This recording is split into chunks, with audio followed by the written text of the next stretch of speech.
definitely, if you are in New Orleans next week, go and purchase tickets for the Legends for Charity dinner at legendsforcharity.com. Cheryl D. Leonardis is the, I guess, the heart and soul and the creator of the event and the person who just keeps it going year after year after year and is the angel on earth who raises money in support of St. Jude Children's Research Hospital. A Pat Summerall Award is handed out every single year during that Super Bowl week. The 2025 winner of that award joining us here on the Rich Eisen Show, Hannah Storm. Good to see you, Hannah. How are you? Hey, Rich. It's great to see you. Thanks. Right back at you. Such an important part of that legacy of the Pat Summerall Award. Well, listen, I'm honored to be on the list of winners and a list that now includes you. So congratulations to that. And it's a beautiful night. It really is it's a pretty sweet night when you see all that money that's raised for kids that desperately need it. Hannah. Yeah, I hosted it when Bill Cower went in a few years ago, so I've met everybody associated with it. So it's I have a little bit of an idea of what it's all about. I didn't ever dream that I would be an honoree at that event. So it's pretty cool. Exactly. So no doubt about it. And Chris Berman's hosting the evening as well. Of course. The Swami. Yeah.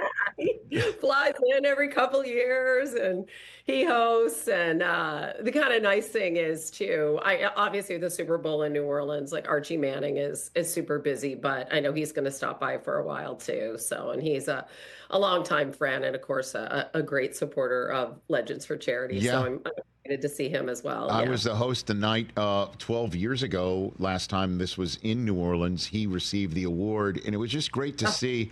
It was great to see, his three sons there standing behind him and seeing Peyton Manning and Eli Manning act like the younger brothers to Cooper because they are, they're the younger brothers. It was just wild to see them in a younger brother deferential role to their older brother in support of Archie. It was great to see that night. It's a pretty incredible family. Obviously, as you know, the matriarch of that family is Olivia, and she kind of holds the whole thing together, right? Yes. But I love the boys' relationship, and the way that that's continued as adults is so cool. I kind of look at a little bit at the Kelsey brothers right now, and playing obviously in the Super Bowl 57, and then today, Jason being the announcer for Travis as he's playing. It's pretty neat. Watt brothers too, just these really special families. Yeah, and it's pretty cool to win an award with Pat Summerall's name on it for Yes. what we do for a living. And certainly you spent some time with CBS News, and he was the voice of the NFL on CBS before it was the voice of NFL on Fox. So that's pretty cool. It's all like nice that it all comes together. Yeah, and golf too. That's right. Obviously, yeah. A very important voice in tennis. U.S. Open tennis. That's for That's U.S. Open tennis was like a huge part of his legacy. And a guy who, by the way, was a great athlete. It's really, he was born actually with one of his feet backwards. Had surgery when he was a couple of weeks old, and his mom was told, he's going to walk with a limp. And then he ended up being this incredible multi-sport athlete, kicking in the NFL. And then had this just by accident, this broadcasting career when somebody from CBS Radio was calling his roommate and looking for them, and then liked the way his voice sounded and said, why don't you come in and audition for this job? And he did, and the rest is history. So he's got a very, very cool story. I had no idea about that. That's like a very Forrest Gump-like beginning, to your... I know, right? And but don't you feel like our job and our lives are Forrest Gumpish? Yeah. I mean, really? Well, listen, when I did get a couple summers with CBS Sports at the U.S. Open, I was blown away by, just being there and, looking down and seeing the CBS logo on a jacket and just knowing that Summerall did that for all those years. And then, calling games just for football and shutting up. Like it ain't easy, like just to be, he was the king of just the economy of words and never saying too much and just letting everything play out in front. Like he was the king of that. He was all about the game, and it's almost, I don't want to say it's a lost art, and it's very hard. And, doing play-by-play, And I did play-by-play for Thursday Night Football on Amazon for 4 years. And it's very, very difficult job. But, one of the important parts of it is letting the game be the thing, right? Letting the action tell the story. And when we talk about the greats, Vince Scully was the same way, Rich, right? Mm-hmm. He didn't over talk or feel like he had to fill airspace and all of that. And that's just a true art, right? To be able to say what needs to be said, but really let what's unfolding unfold, it's something that kind of comes naturally, I think, to maybe a golf announcer, right? Someone like my husband, but because by nature they don't over talk.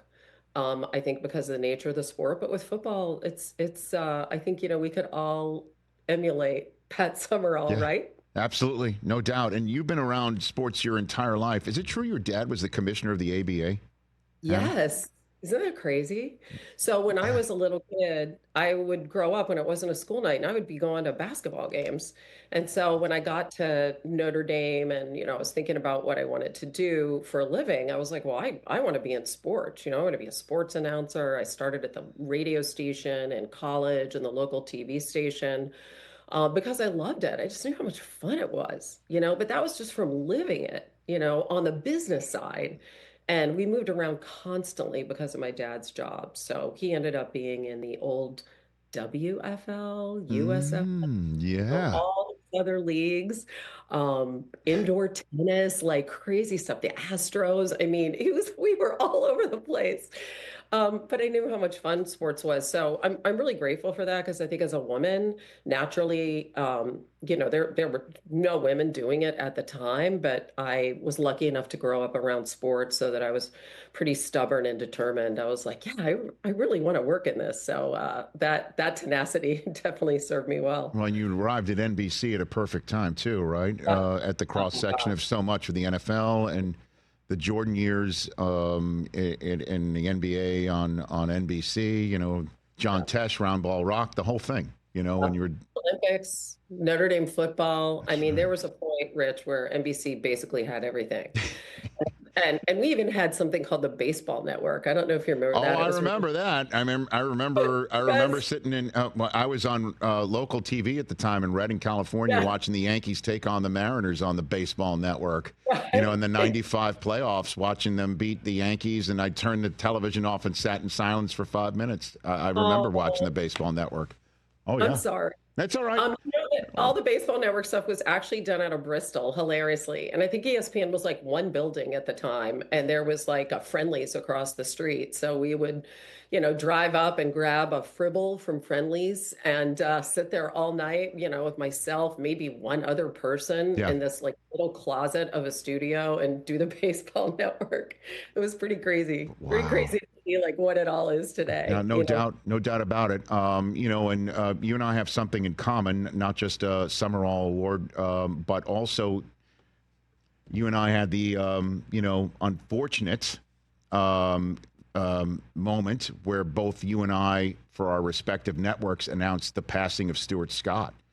Yeah. And I know you worked with Stu for, with ESPN for all that time on the NBA Finals and all the coverage of it. I just throw the floor to you and what you think of when you work with Stu and got to know him, Hannah. Well, I think that honestly, Rich, because I work a lot with Stuart, I consider working with him now too, Yeah. because I work so much with the V Foundation and with his very specific element of the V Foundation, which is to fund research for really underserved populations in the cancer space. And um, I just think of, when Stu had cancer, and I was diagnosed with cancer a year ago, and I'm thankfully great, cancer free now. When he had his very, very long battle, which he obviously eventually succumbed to cancer, he would always say, first of all, he always talked about it, which I thought was really cool. He Hmm. didn't pretend it wasn't happening. It was like right there front and center. And then he would always say, I don't want to know what stage it is. I don't want anybody to tell me how long I have to live.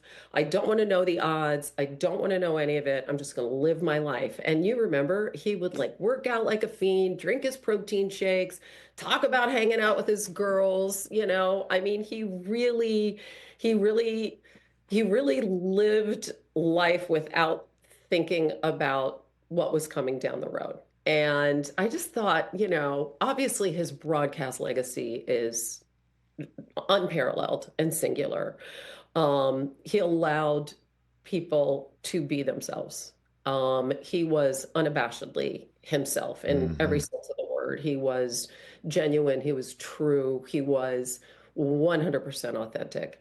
That is something, again, as you and I are talking about the greats here, right? That anyone can emulate. And it takes courage to do that. And that courage that he had sort of intrinsically manifested itself in his battle with cancer and is still today, his life is having such an incredible impact on the millions that have been raised for cancer research. Um, and I just, Tay and Sid, his daughters, are unbelievable at carrying on that legacy. Um, and I just think it's something that even Stu maybe couldn't have envisioned, you know? And I think that when things like this happen in life, I didn't know like my cancer diagnosis and luckily caught it early, but it has enabled me to reach out with and to so many people about the importance of testing and early testing, and just it has introduced me to this entire incredible community of people who care so deeply about those suffering from cancer. So it's been a real blessing. And I think Stuart's life is just something that we can emulate. Um, on so many levels. I think about him all the time. You and me both. You and me Yeah, both. And it's one of the, all you the know, I time. mean, I'm like ready to, I no, know. I know. You and me both. Because I think about him first, obviously, for Super Bowl, big moments, what he would think Yeah, about a three-peat and things of that nature. right, That right, was what right. of what you and I are going to New Orleans to go check out. And, what he would think about Bill Belichick as coaching North Carolina football. He would lose his mind. He would go out of his mind about that. The current NBA, Victor Wembanyama, and Yeah, what he's doing, and LeBron at age 40, and I see. what his perspective on all of this would be. I think about that all the time. Um, and And it wasn't about him, Rich. You know what I mean? yeah, Like, he would say stuff that was uniquely his, but it wasn't about him. Does that make sense? of course. Like, he would say it in his way. Hmm. And of course, today he would have gone viral on top of viral on top of viral, Hmm. right? Yeah, absolutely. Um, but it was always about the thing and the event and how much joy he took out of whatever he was seeing, how much delight he took from it, and how he was going to phrase it. And, that was part of his magic. No doubt. No doubt. Congrats on, again, the Pat Summerall Award that you're getting Thanks. next week at the Super Bowl. I would be remiss if I didn't say, before saying goodbye, your opinion of what happens in Super Bowl 59. Hannah Storm. Uh, I think it's, you know, obviously, I think like a lot of people, I would love to see Saquon just as an individual. He's been so impactful on that team. I'd really love to see him win a Super Bowl. That having been said, I would like to see history. I would like to see a three-peat. I think this team is so unique. Um, there are dynasties, and then there is, how you win. And how you win, to me, is how you become legendary. And how this Kansas City team has won, these 17 straight one-score games, but how they win with Patrick Mahomes doing whatever it takes, with that flair like a Tiger Woods had, or with that magic like a Michael Jordan had, or with that consistency like a Michael Phelps had, that consistent excellence. When you look at this team and its core, and you look at Andy and Spags and Patrick and Travis and Chris, and you consider all the different pieces that have come and gone, right? But that can be called upon at any time, a la, Samaji Perine, that they have the faith to dial up a play at any time, like Mm. the at the end of the AFC Championship game, that they understand that their players are going to execute, and that they're going to execute consistently. A team that doesn't beat itself. To me, this team is special. and it has the stuff of legend because of the core people that are involved. And so I would like to see them do something that Montana didn't do, and Brady didn't do, and Bradshaw didn't do, and a dynasties are dynasties, but three in a row, that's truly the stuff of legend. So I would like to see that, Rich. Hannah Storm, I look forward to seeing you in New Orleans. And speaking of legends, it's called the Legends for Charity Dinner. Legendsforcharity.com. Purchase tickets. They're almost sold out. Chris Berman is hosting. Your husband, Dan Hicks, is presenting you your well-deserved Pat Summerall Award. And St. Jude Children's Research Hospital is the beneficiary of all of it. Thanks again, Hannah. Congrats. You're the best, Rich. Thank you. Right back at you. Say hi to Dan for me, and I will see you in New Orleans. That is Hannah Storm, everybody. Go, again, legendsforcharity.com. Purchase tickets. It goes to a great cause. That's Hannah Storm right here on The Rich Eisen Show. Catch The Rich Eisen Show every single day on the Roku channel, 12 to 3 Eastern, for free.